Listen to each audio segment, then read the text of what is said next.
In this session, we are going to look at statistics. Now, to start this session, I'm just going to look at a little poem or rhyme for a change. Now, this is a little rhyme that they teach in the primary schools in the UK. Hey diddle diddle, the median is the middle. You add and divide for the mean. The mode is the one you see the most, and the range is the difference between.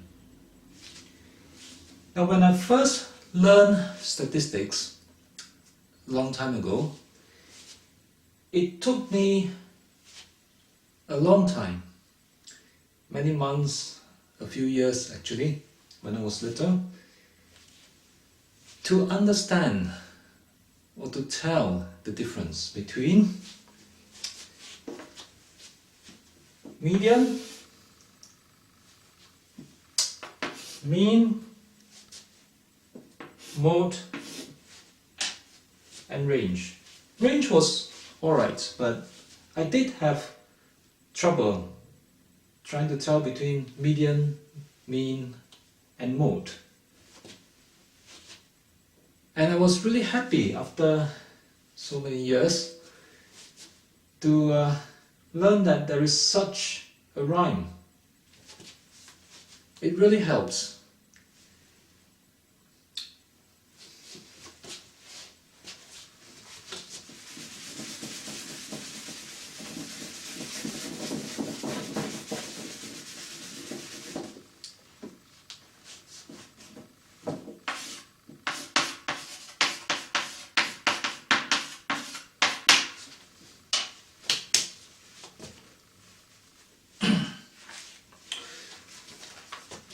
So to look at an example, I'm going to start with the marks of 10 students.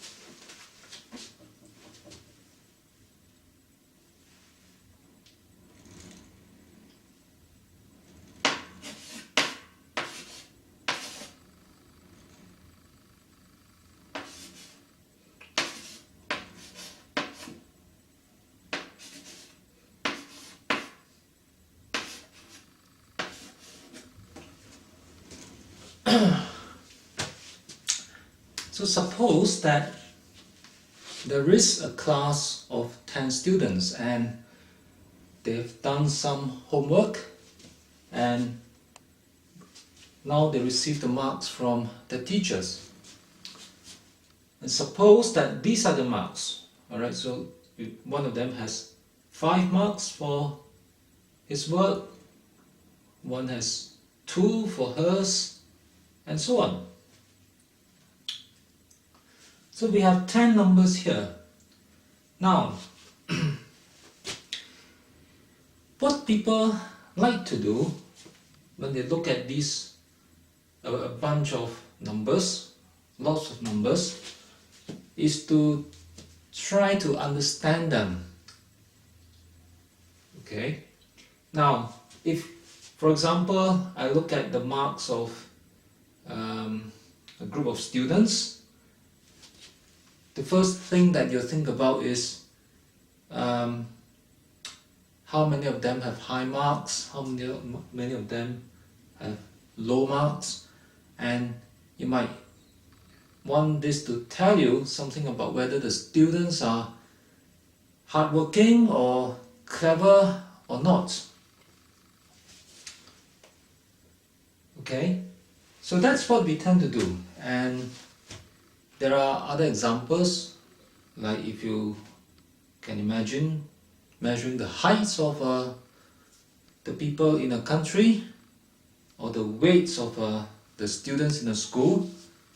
You will get many numbers when you do that, and we always like to try and make some sense out of it for whatever reason, whether the people are tall or heavy, whether they're healthy, just for the fun of it, or you might want to do that because you are a company trying to make clothes, trousers for people, and you need to know what kind of size of the clothes you need to make for the people in this country. So it is important as well for businesses, for example, to have some idea. So that's what we do, what we like to do with a bunch of numbers. When we look at so many numbers here, it's confusing if we just look at them separately, all 10 of them, and if we're talking about people in a city or a school, we're talking about hundreds, thousands, millions, alright? And if looking at all these just doesn't make sense. So if I have lots of numbers, how can we look at it and tell us whether the kind of information we want? Right. In statistics, the idea is to start with a few basic quantities, a few basic things about this number. Now the most, probably the most common or popular number that we can extract from a large group of numbers is the average. And you would often hear people saying, oh, the average is so much, and the average of this is so much, average of that is so much. And that's really simple to find. All we need is to add up all the numbers and divide by, in this case, by 10, by the number of numbers. That's the average, which is also called the mean. If you remember the little rhyme I showed you just now, you add and divide to get the mean. So you would add up the whole lot and divide by 10. So that's the mean. And the mean, for example, or the average, after you have got the answer, is just a single number, alright, instead of 10 or more numbers. And it's always easier to just look at the single number and think about whether it's high or low. So that's the mean. Just add up all the numbers and divide by 10. You can do that. Oh, but if we start from 10 numbers and we calculate the mean or the average, that's just one number that we get. Does it really tell us that much about the 10 numbers? I mean, after all, I have 10 numbers and they can all be quite different, and the average is just a single number. And if I get this number about the average, say, of the marks of a class, does it really tell us very much about the class? I mean, for example, some students might have very high marks, alright? Some may have very low marks, and if I just get a number in between, I might think that, this class is quite average, alright? There are no bright students or poor students. And that might be a completely wrong picture, alright? And that's bad, because after all, if we want to take an average, we are hoping that it tells us something about the class, and if we start getting the wrong idea, that's a waste. That's not very useful. So we might like to have some other ways, some other simple ways or numbers to tell us a bit more about this class. Again, without having to look at the whole lot of them, which can be a lot. So another number that we might look at, for example, apart from the average, is the range.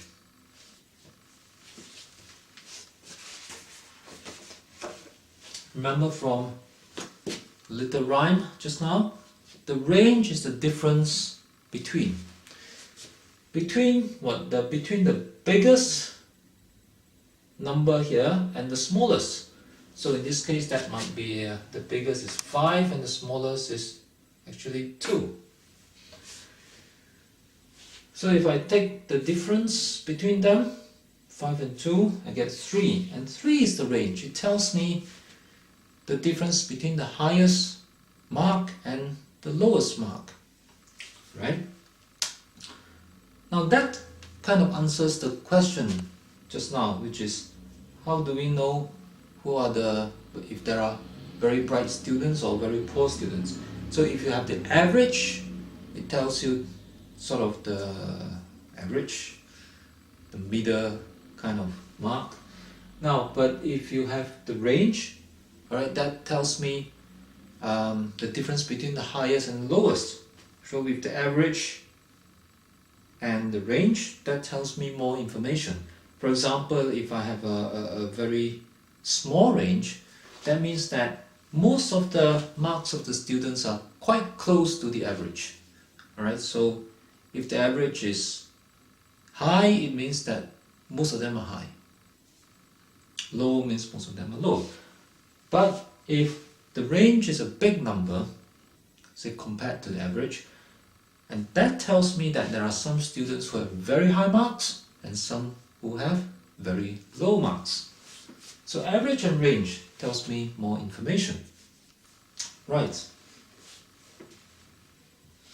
Now what about mode and median? Mode and median are kind of different ways of thinking about average. You can think of it as a different kind of average. So whereas we have the mean, which is what you get when you add all the marks up and divide by 10. Now the median is the number that happens the most times. So we have many numbers here, for example. Now if you look at it carefully, you'll find that the number 3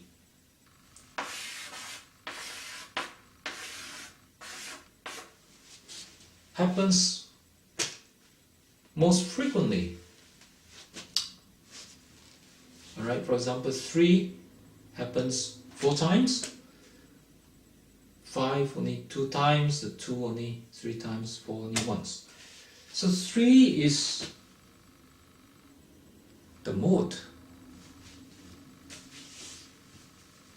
Right, the mode is the one that happens the most. So that's the mode. It happens the most times. So it tells us that most of the students get 3. No, that's wrong. That gives us the idea that a lot of the students get 3. Not necessarily. Mode is the mark that has the most students. Okay, so that's the mode. Now, so it's different from the mean, and it tells us a bit more information. Okay, and next we are the next quantity we have is the median. Now median is a little bit more tricky to get from this set of numbers. Now if we have just 10 numbers, it's not so difficult to find the median. The usual way is to write them out in a row from, say, the smallest to the highest. Okay, write out all 10 numbers and find the number in the middle. That's the median. Okay, so I shall not go through that. Okay, except to say that if you have the median, right, then this median mark is the mark where exactly half the students are below that mark and exactly half are above that mark. So that seems to be the kind of idea that we might get when we think of average. But actually, the average and the median do not have to be the same number.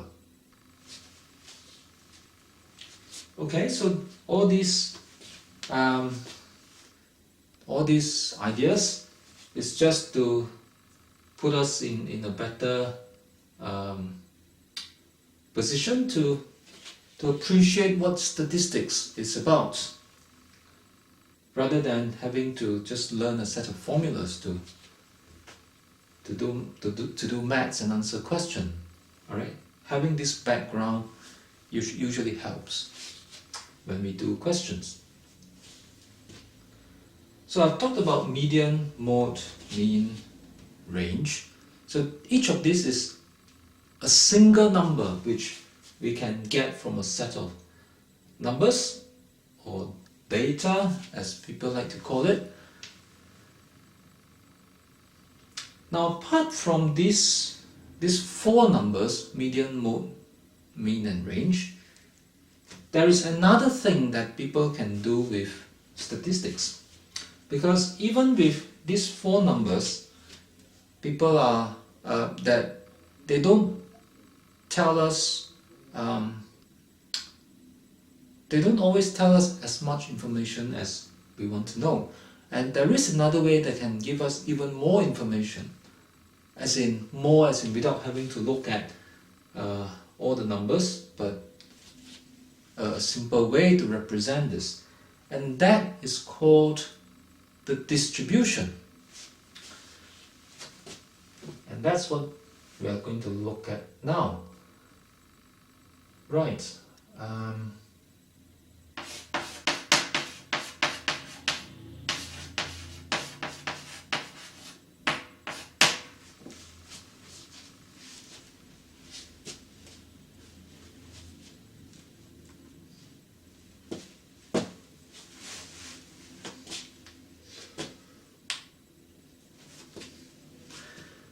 A distribution. Now we can think of distribution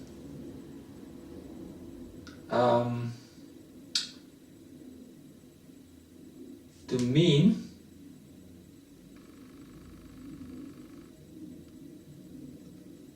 the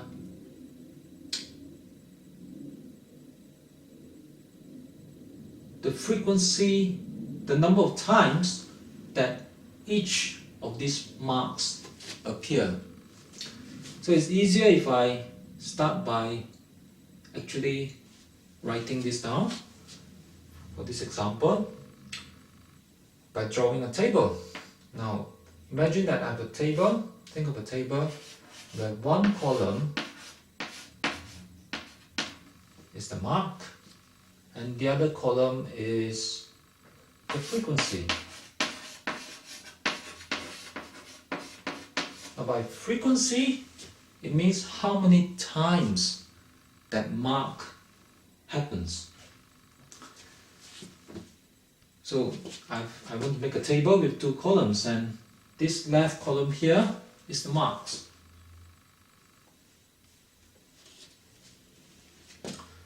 Right, I need to write down all the possible marks here. So I have 2, I have 3, I have 4, and I have 5.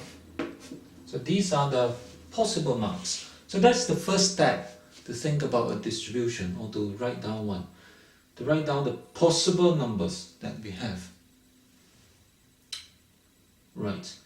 Now in the next column, the frequency, I want to look at each mark 2 and see how many times it happens. So that's 1, 2, 3. Happens 3 times. So the frequency of this mark is 3. And for the mark 3, it happens 4 times. Frequency is 4. The mark 4 happens once. Mark 5 happens twice. There. So this is a distribution. We also call it a frequency distribution.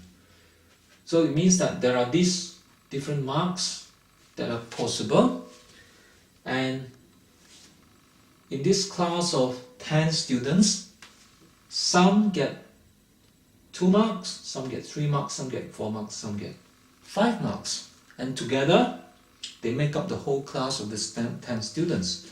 So it is as if we take these 10 students, okay, and spread them out and distribute them among these possible marks. That's why we call it a distribution. Alright, you have this group of people and you distribute them to the different marks.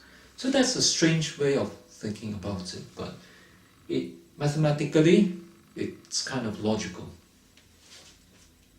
And then, so having distributed the students to the different marks, the frequency then tells me how many students goes to each mark. And that means, of course, that when I add up all the frequencies there, I should get back the total number of students. And you can check that we do.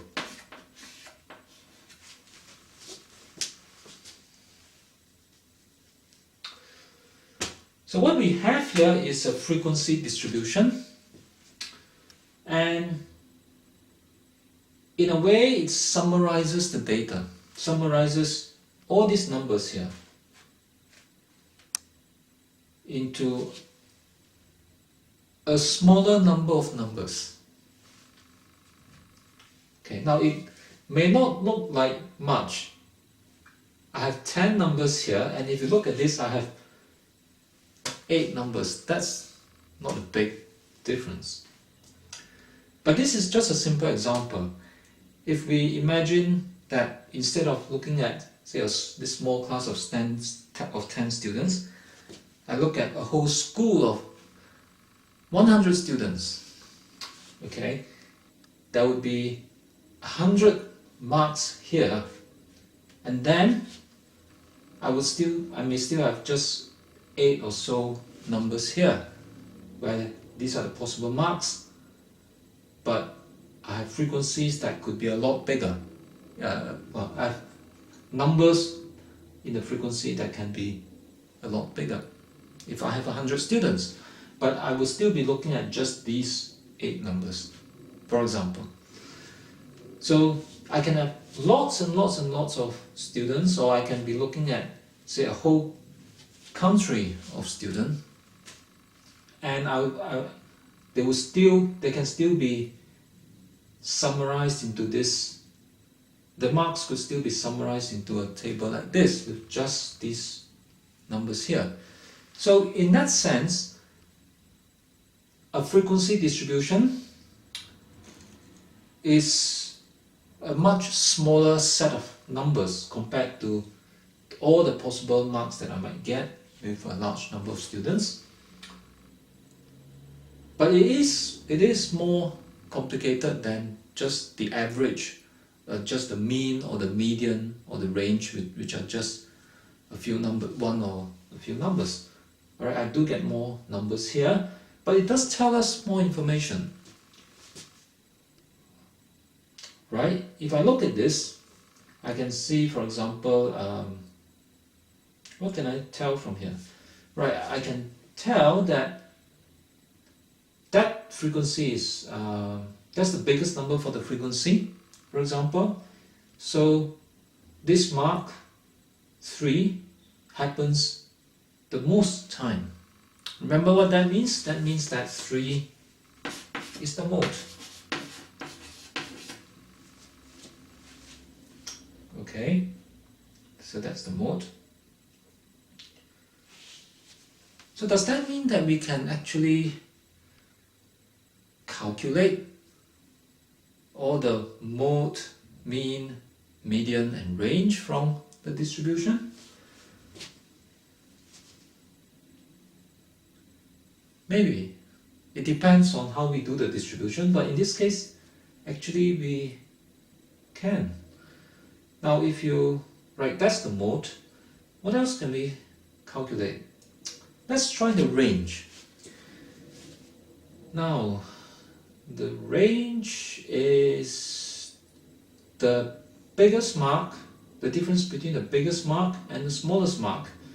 And that's quite obvious from here. It's just 5 minus 2. Right? So the range is 5 minus 2, which is 3. So we have the mode and the range now.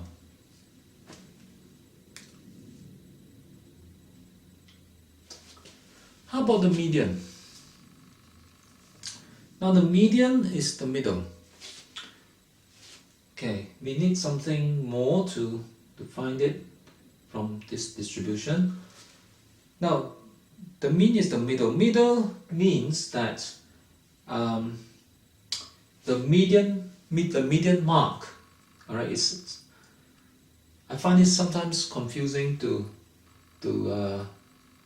tell between the meaning of this column or this column. I get mixed up about which column I should use. But remember that all these range, mode, median, mean, they refer to the marks and not to the frequency. So the median mark, right? The median mark is the mark where we have half the students below that mark and half the students above that mark. Now I can't tell what that is from these marks because it depends on the number of students I have for each mark. So I really need to go to look over to the frequency here.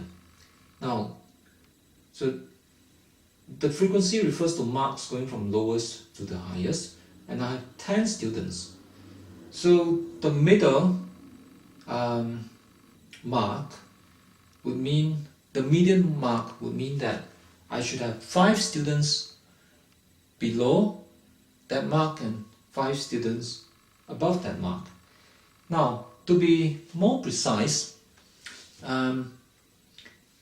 it doesn't have to be, for the median mark, we don't really have to have 5 students below that mark and above that mark. We can have students with exactly that mark also. Alright, the students below that mark can also include students that have that mark, because sometimes it is not possible to find a mark where all the students are below or above. For example, all the students can have the same mark, so the median is just that mark. Okay, and the way to do that is to look at first the total number of students, which is 10, and take half of that number, which is 5. And then we start from the top and we start adding the numbers one by one until we get 5. We reach 5. So that's number 3. Okay, and when we go to the next number, we add 4. So we have 7 now. And in fact, that tells us that the median mark is here, is 3. Because if that tells me that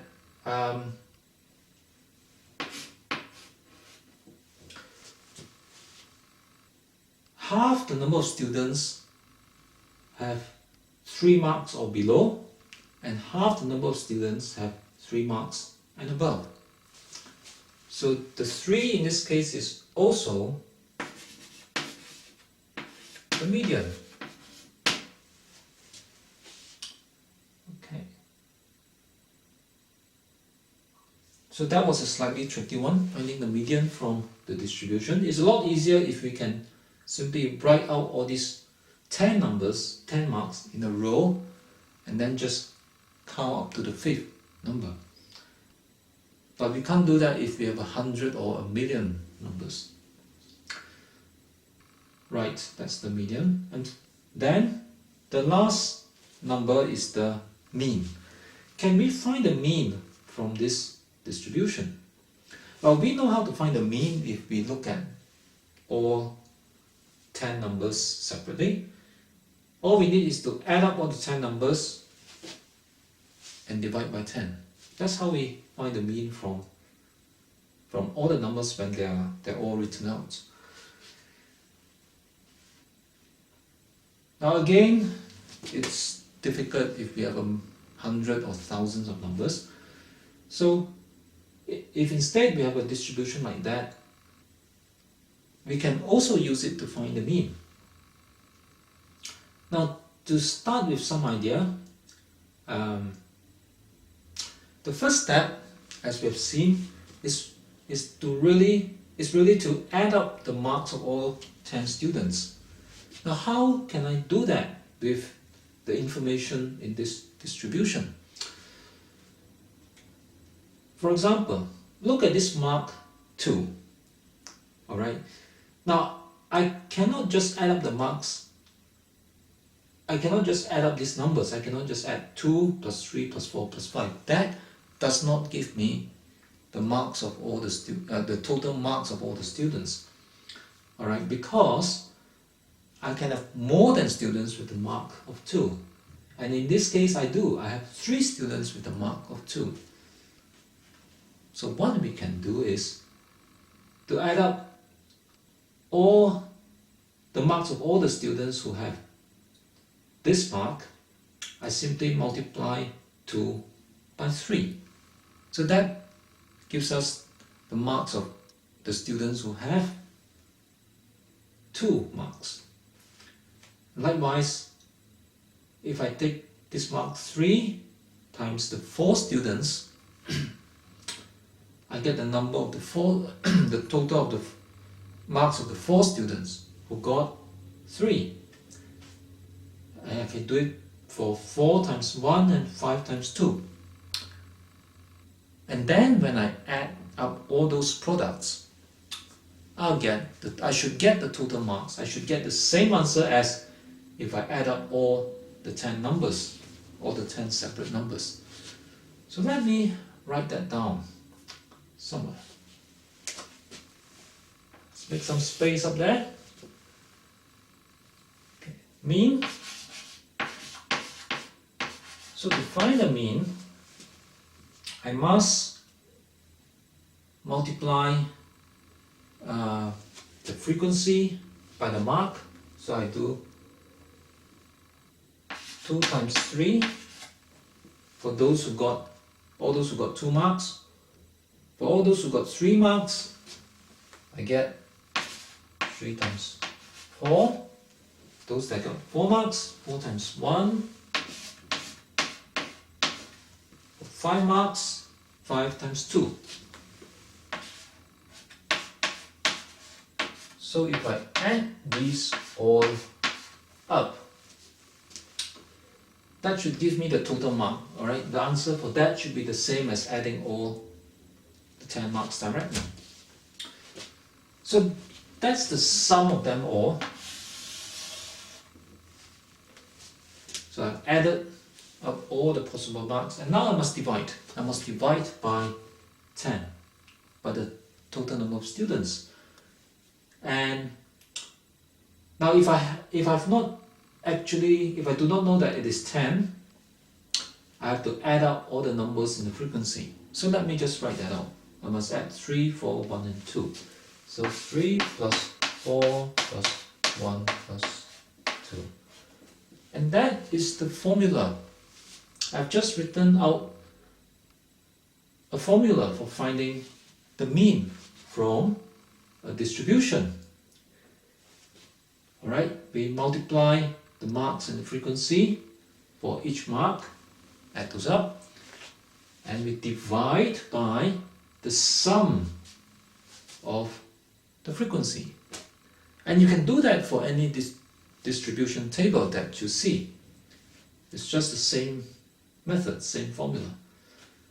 So we have just looked at how to find all these 4 numbers, the mode, median, range and mean, if we have a distribution table.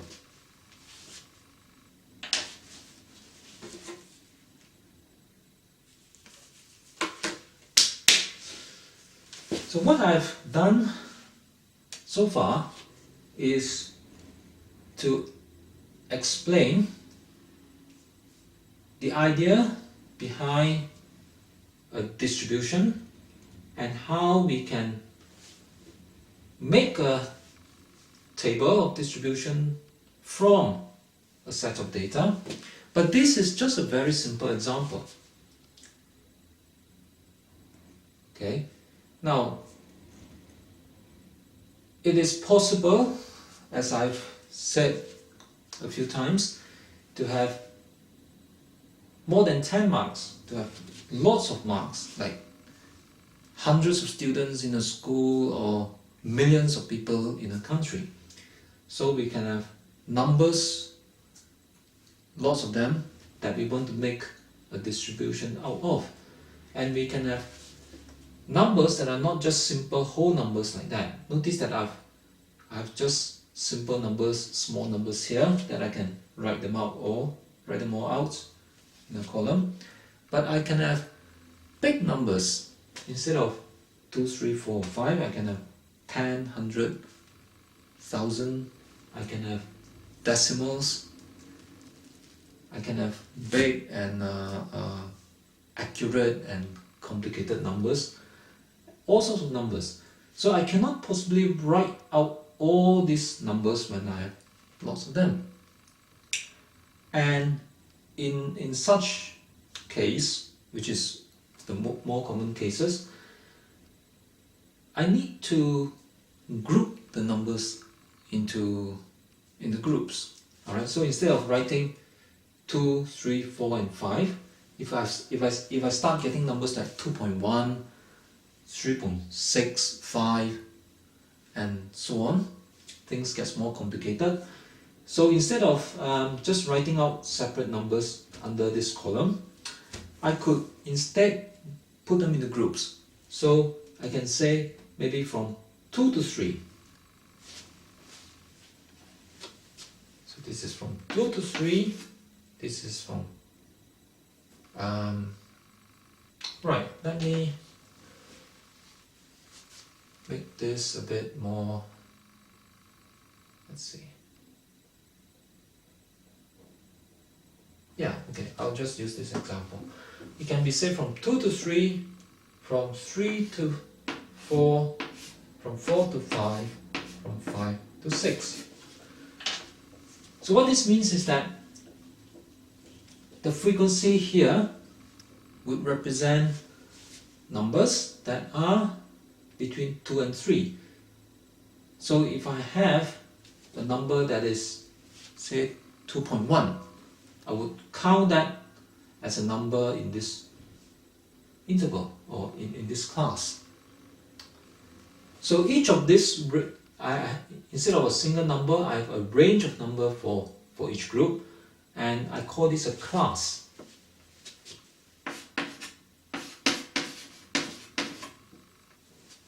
Alright, so that's a class, that's another class, and another class, and so on. And the frequency will be the number of marks that fall within each class. Now you might notice that if I do it this way, I run into another problem. What if the mark is exactly 3? Do I put it into this class or this class? Now that's always a tricky question. So we might do something like that. Instead of having a 3 there, we might say we use 2.9. So if you have a mark between 2 and 2.9, you put it here between 3 and 4, or maybe 3.9, we put it there. So that's a way around it. We make classes that do not overlap. Okay? But again, that can be tricky sometimes, because what if I have a mark that is 2.95?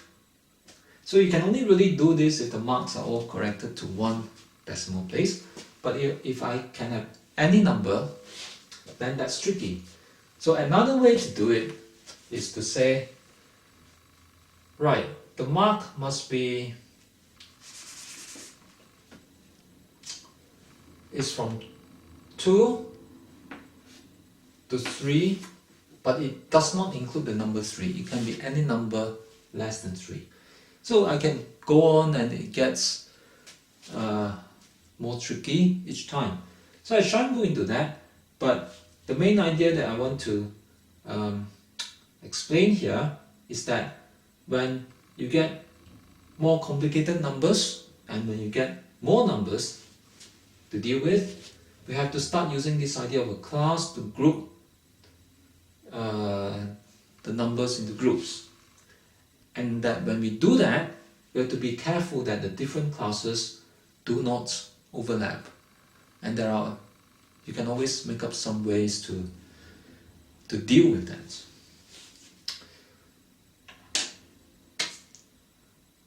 Right, now one final thing that we should look at before we finish. Clear this up.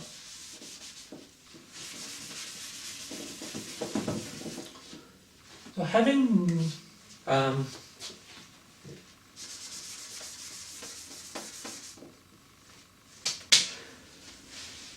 now having made a table with 2 columns, there is something that we must not miss.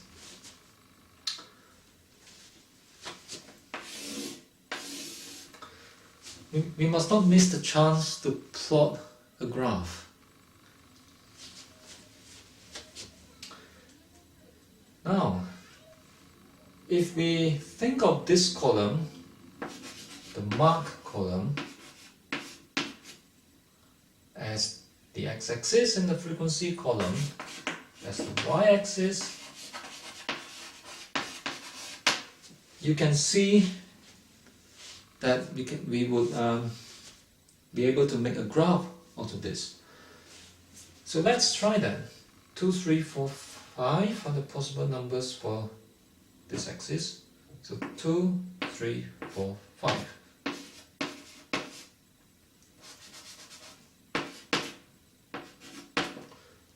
Then we can have up to 4.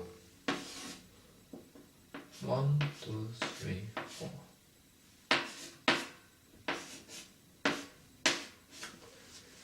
So that's that. Now to make a graph, let me start with 2, 3, 2, 3, that's 1 point, 3, 4, another point, 4, 1, another point, 5, 2, another point. So we have this point here. Now, you know that when we plot a graph, we can draw a line or a curve through the points. Now that's usually to guide the eye, to help our eyes see the trend of the graph, whether it goes up, go down, curve up or curve down. Now in the case of statistics, however, we may not always want to draw a curve or a line. The reason is that statistics are about a collection of numbers which can sometimes be quite random, so that when you plot a graph of the frequency, the points may go up and down a lot, and they may do it very randomly. So if you start trying to draw a curve through it, your curve can look quite complicated and can be quite messy. So there is another way which people often use to show a graph of the distribution, and that is, instead of drawing a curve, we draw a bar for each point. Draw a bar here, bar here, and bar here, like that. I will make the bar as wide as the interval between the marks. Alright, in this case it is 1, and I would put the center of the bar on the mark itself. And this type of graph has a name. Whether the general name is called a bar chart or bar graph. But when we use this bar chart for statistics, when we use it to show a distribution, it has a special name. It is called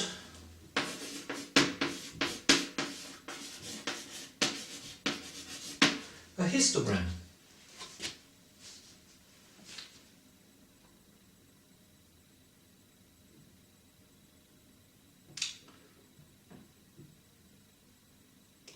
Right, so I'm going to stop here now and we'll carry on next time. Thank you.